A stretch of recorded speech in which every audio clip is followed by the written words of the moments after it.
so negative on the blob. Just it's like is they have. Hello everyone and welcome back to my channel. This week we're going to be talking all about periods. So last week, a couple of days ago, I talked at an event with the United Nations Youth Association of Denmark, and it was all about like menstrual equity, sustainable periods, gender equality, etc, etc. And I gave a speech at that, and then I was like, wait, why don't I just reuse, well not reuse, but recycle that speech and put it into a video. So in this video, we're going to be talking all about periods and basically the barriers that we have to menstrual equity and to just having a nice connotation with periods and having just a grand time being a person who gets periods. So I'm gonna mention a couple of those barriers, but then I'm also gonna talk about the really positive things that are happening in the world to get people to have conversations about periods and make it just this very normal thing, because as I always say, it is normal. So yeah, hopefully it'll be a nice positive video by the end of it. So before we get into it, if you want to subscribe down there, that would be fabulous to see more videos like this. And now let's get into the discussion. So we'll start off with the negatives. This is really upsetting, but as I said, we'll get to the nice stuff at the end. So yeah, the negatives to do with periods and how the world looks at them. So for me, one of the biggest things is the language we use. The language we use around periods is so negative. Like, again, when I gave this speech last week, I was conscious that I was giving it to people who maybe English wasn't their first language, they weren't Irish or whatever. So I didn't really give these examples in the video, but I know that where I come from, there are several words or phrases that we use to describe being on your period or having your period without actually saying period. So a couple of those are you're on the blob, just outrageous. Something to do with Mary or Auntie Mary and flow, all these things. Like what? Again, what? Like not necessarily negative things, but I'm just like, why aren't you saying period? You know what I mean? Like why is there a need for a nickname? It just is like things like on the rag, and that obviously came from back in the day where instead of, you know, pads, tampons, cups, whatever, people use actual like rags or cloth. I get it, but again, just say period. And then even things like words like, you know, menstrual hygiene or, you know, like sanitary pads. Again, so many words that imply that a period is inherently dirty or inherently unsanitary or unhygienic. And it's like, no, it's actually totally fine. Like nothing disgusting about it. Like totally like clean, or it's just like, it's not that it's like super clean. It's just not that it's super unclean. It's just this indifferent thing that we have every month. Like it's just, there's no need for words like that. And just what kills me about sanitary pad or like sanitary bin is that like, even if it was a sanitary thing, no one actually says that in real life, and no one says it because it's actually just not applicable. So yeah, that's what actually bothers me more about that one, is that I'm just like, no one actually uses that. Like we just say pads. Like you don't have to say sanitary pad. You know, it's just, yeah, it's beyond me. And it's really interesting because if you look at like the Bible, I don't know why I just wanted to do that for the Bible. If you look at the Bible, there's actually like quite a lot written on menstruation in the Bible, and like so many passages are like, you know, the woman is unclean after she has her period. He doesn't say period, but of course, but it's, you know, after she has menstruated, she is unclean. The husband, it says literally like the husband shall wash before laying with his wife after she has menstruated. Like all these things, it's so bad. And it's like, she is unclean for a period of 2 weeks after her period.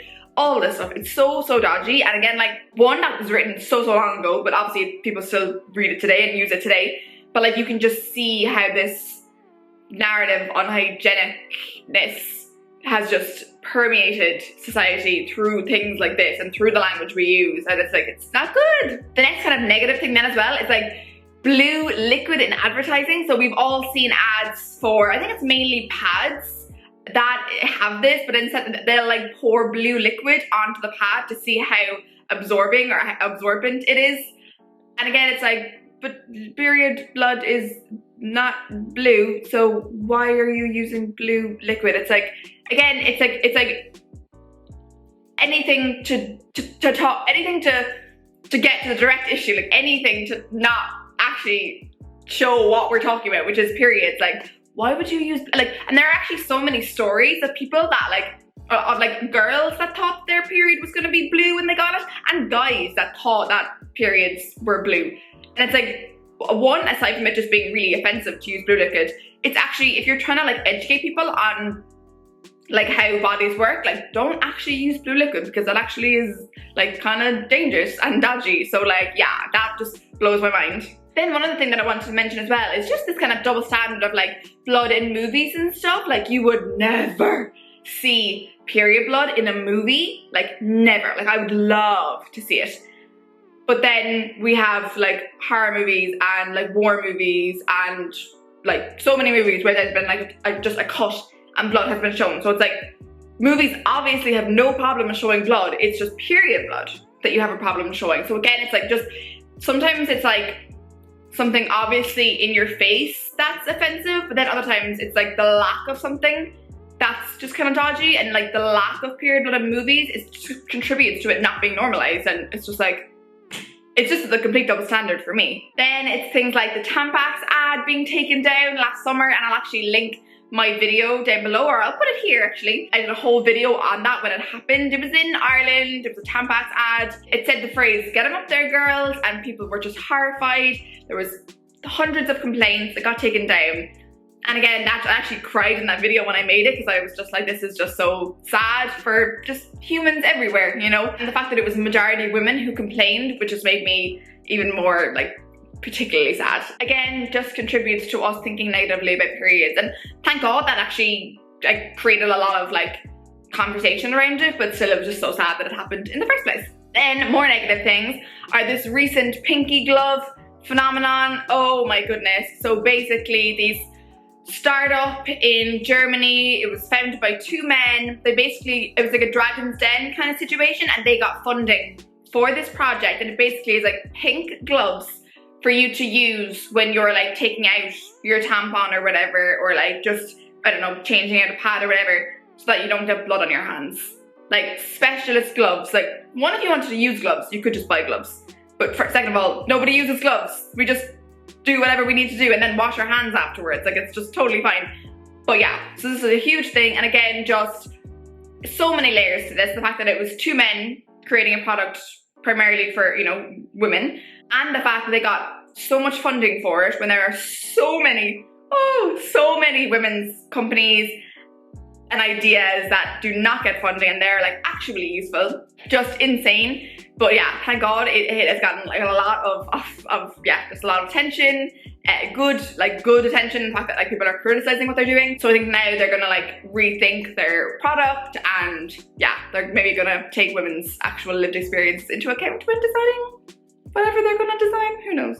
Another negative thing just in the world that has to do with women and their periods, it's just basically these like huts in Nepal. I'm sure maybe there are in other countries, but Nepal is actually quite infamous for having these huts where women have to go for a few days or a week, however long, when they have their periods, to basically banish impurity from the house.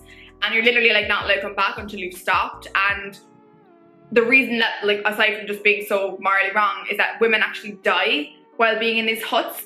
One could be from actually just like a lack of hygiene or a lack of like clean water. So like, again, it's like the period itself isn't the unhygienic thing, but if you don't have the proper like water or sanitation or whatever to manage it, then it could get bad. Two, a lot of these huts are like to keep warm. They have like fire in them, smoke, and a lot of women actually just suffocate. And it's actually just insanity. Again, I'll leave an article down below so you can read a bit more on that. It's insane. Two more quick examples. One was in a Tesco in Wales.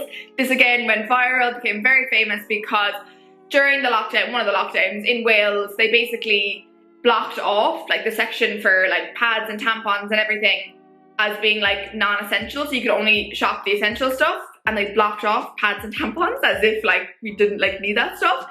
And again, yeah, someone went in, needed this stuff obviously, or didn't, and just saw it, took a picture, went viral, and I think they apologized and said like, oh god, that was a mistake or whatever, but still so bad whoever did that and however it happened, so bad. And again, just contributes further to this notion that periods are not important or shouldn't be taken seriously, or just should basically just be ignored altogether. Like, nah. And then one final negative thing, I tell this story all the time, was that when I went to the doctor when I was 17 about my skin, and she whispered when asking me about my menstrual cycle. And again, I'm so happy that I didn't let that shame me even more. Like at the time I was 17 and I wasn't that like, ooh, you know, like strong-willed or whatever, or even that much of a feminist, but I knew that that was wrong. And like she whispered, but I talked back in full volume, and she whispered again and I talked back in full volume again. And yeah, I always tell that story because I just think like if I hadn't known any better, I would internalize that and think, oh my god, periods are something to be whispered about, they're shameful, blah blah blah.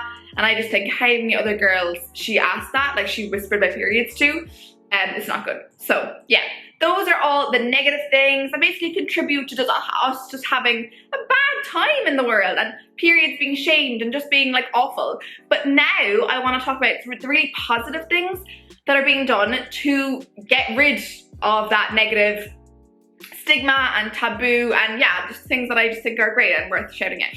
So one of them is that last week a new definition for menstrual health came out, like an actual official definition, and there's a couple different points in it. And I think it's really cool, and just I think I'll link below the definition. And I think it just says that like, okay, yeah, we're taking this more seriously. If there's an actual like official definition, like doctors can refer to it, like people can refer to it and be like, okay, this is what menstrual health is, you know, this is what we should be looking at, this is what we should be concentrating on.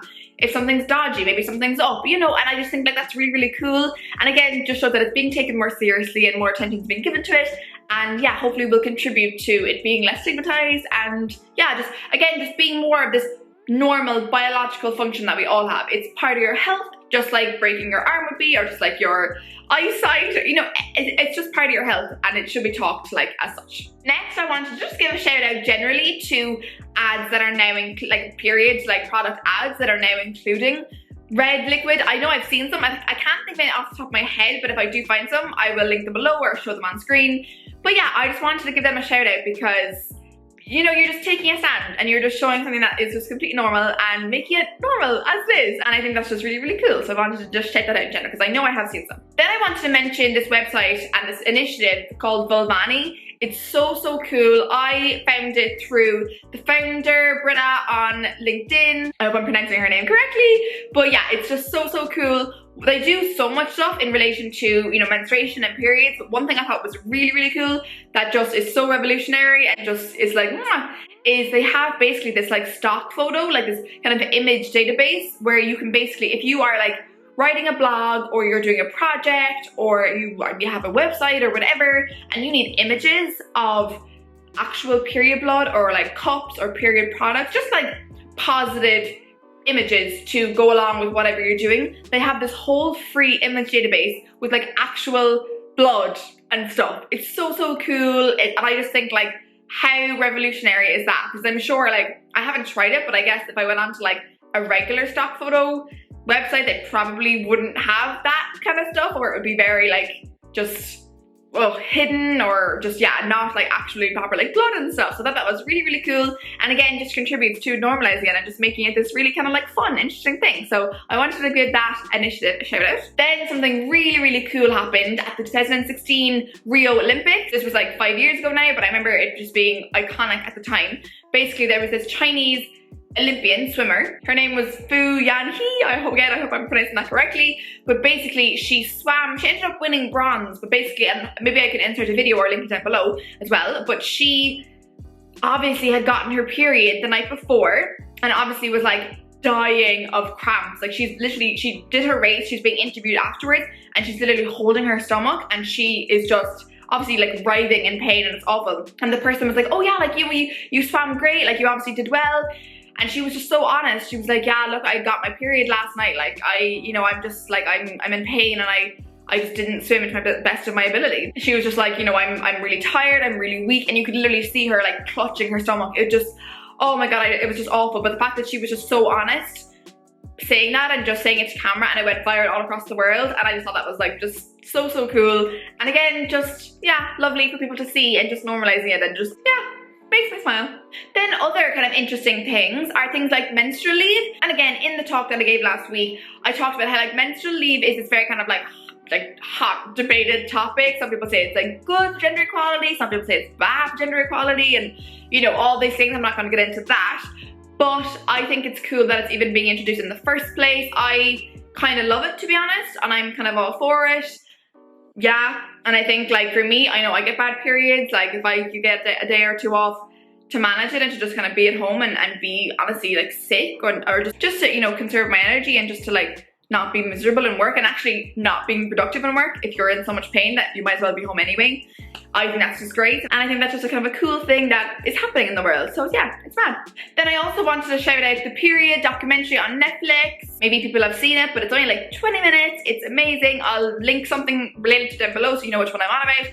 But it's fab, and it's basically about like periods in India and how, like the start of the documentary. Like it's, oh my god, like they don't even mention it. Like they're talking to men and men's experiences, and the men are just like ghosts. They just will not engage.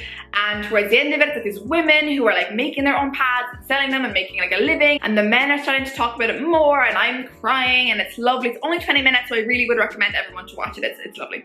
And then finally, I have to shout out the period emoji. This was like the most exciting thing to happen when it came out at the time. It was in the works for ages, and all it is just a little blood drop. It's actually the same as the water drop, it's just red, but it was so exciting. And again, like that was fought for by women's rights organizations, and I just thought like, oh, so cool. And again, like we are on our phones all the time, we use emojis all day, every day, and to have one that represents blood and periods and everything is just so cool. And like I literally use any excuse that I can to use it. And yeah, again, just contributes to normalizing it and breaking down that stigma and that taboo and those barriers. It just makes us like periods themselves they're tough, but they're manageable. But honestly, what makes periods so much harder is how society views them and how stigmatized they are and how just people are like, oh my god, periods. Like that makes it so much harder, not only just socially, but actually health-wise and access-wise. And like if you can't even talk about periods, how are you meant to get access to products or painkillers, or how are you meant to know when something's like really wrong with your cycle and something actually needs to be done? So yeah, this is not just like, oh my god, yeah, we can all talk about periods. This is like a really important thing that we all need to talk about more, and I'm very passionate about it because I get a period every single month and I wish it would get easier, and part of that getting easier would be that if we could just talk about it and treat it like a normal thing, which it is. So that is the end of this video. Thank you so much. I hope I've kind of included a range of different things there. You'll see that some things are like really big things, some things are really small things like an emoji, but it all helps. And yeah, I'm just very passionate about this and I get very excited when I talk about it. So yes, go forth and have conversations about periods and normalize it as it should be. So thank you very much for watching. Please subscribe to my channel if you want to see more videos like this, and I will see you all in my next video. Bye!